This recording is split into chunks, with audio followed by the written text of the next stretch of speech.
Why is this amount of enforcement necessary on this day? Why is it Wednesday that we can expect all this enforcement happening?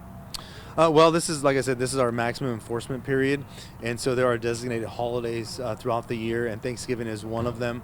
And so Wednesday is expected to be the most traveled day of the year. This is the day right before Thanksgiving, and so we're strongly advising people that if they are going to head out of town, if they're leaving Bakersfield or Kern County, maybe traveling up through the mountain passes, please leave early.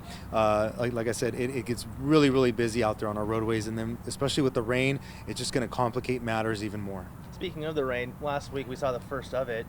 What happened? How many accidents did we respond to? What did you guys find that day? You know, last week we had a short rainstorm, and during the time when it was raining, we had about close to 50 crashes that we responded to in the Bakersfield CHP area.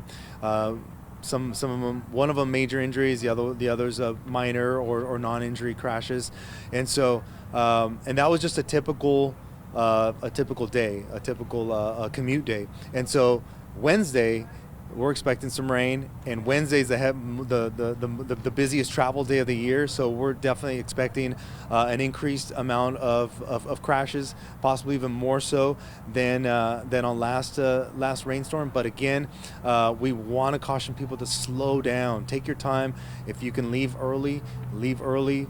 You know, try to beat the rush, but at the same time, if you're one of those that has to stay to maybe finish out the workday, we also ask that you get plenty of rest before you head out on the road.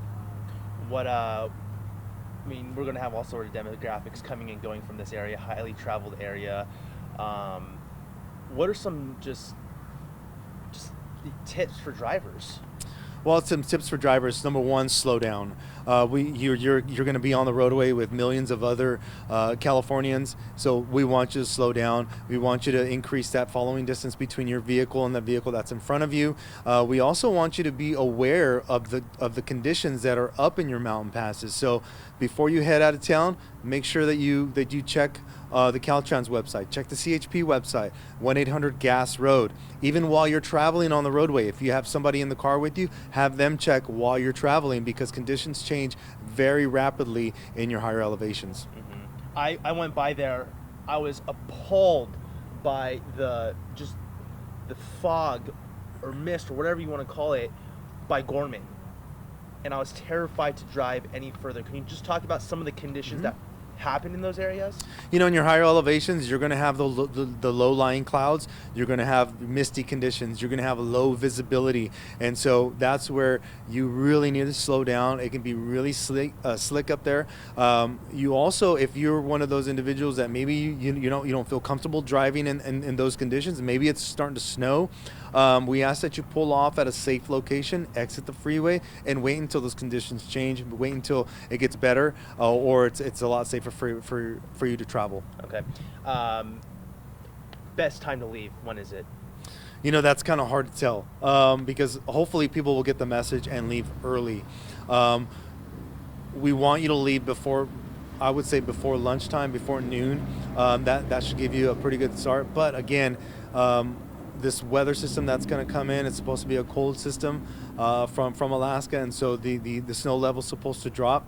But again, just be aware of the conditions that are up on the Grapevine, also the conditions here on the valley floor, of course. But if you can leave before noontime, the sooner you leave, the better it is. Last question. Any possibility? What would it take for the Grapevine to close down? What are usually the cases there? Usually the cases would be heavy snow. Also, if we're experiencing a great volume of crashes up there, or maybe we've got big rigs that have maybe lost control and slid off the roadway, or are blocking the roadway, you can expect the Grapevine to close. Also, another tip for drivers is watch out for CHP officers that will be escorting up the Grapevine, or maybe even here on the valley floor. There may be a crash up ahead, and you'll see an officer escorting traffic and trying to get traffic to slow down as they come into the scene. Has the Grapevine closed down before? Hold on one second. Sorry. Sorry. All right. Have you guys closed down the Grapevine for similar conditions before? Almost definitely. We want people to be as safe as possible, but at the same time, we understand that people need to get to their destinations. But again, we want you to get there safely. But if we're experiencing a lot of crashes, then it's a possibility that it may close. Got it. Officer Rodriguez, thank you so much. Anything I didn't ask that you'd like to add?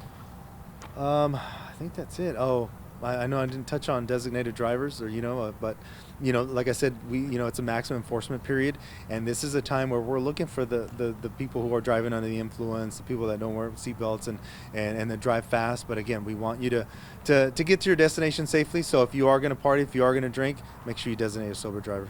Any numbers or anything on just the amount of DUIs or crashes that happened on the day before? Last year we experienced one fatal crash, and then we also arrested 43 people for driving under the influence of alcohol. So, it can be pretty busy, and it can get worse and more treacherous, especially when you add inclement weather.